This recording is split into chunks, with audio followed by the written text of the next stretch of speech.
kasten uso badapdo dat jong kajingi jongi ngaling kasten uso badapdo dat jong kajingi jongi shim kotrai shim yaki ngi ai tilutialade shim kotrai shim yaki hakti jong mengi ai ti uter jupuai na udiengi he dak jong ka jingi jongi uter jupuai na udiengi he dak jong ka jingi jongi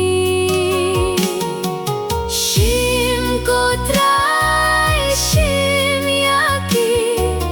ngi ai tilutialade shim kotrai shim yaki hakti jong mengi ai ti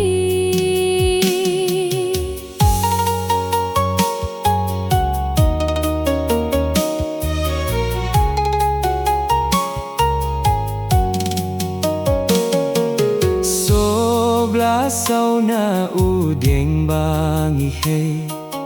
dakka jing kurmen jongi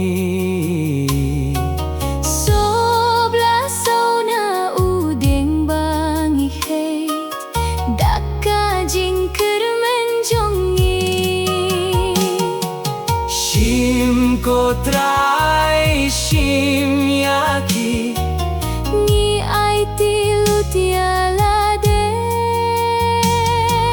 shim kotrai shim yaki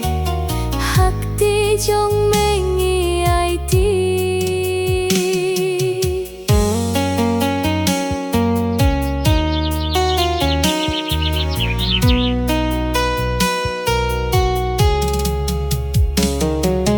jingai ngubangi ano menta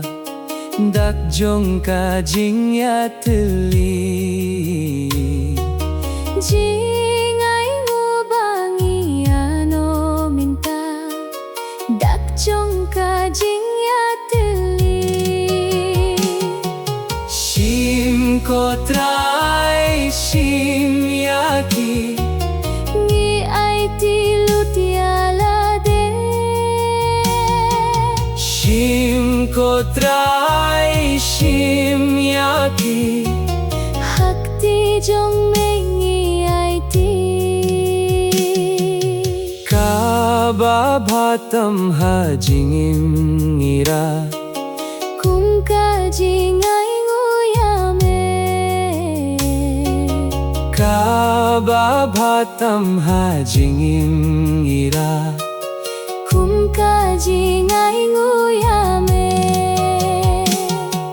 shim kotrai shim yaki ngi ai tilutialade shim kotrai shim yaki hakti jong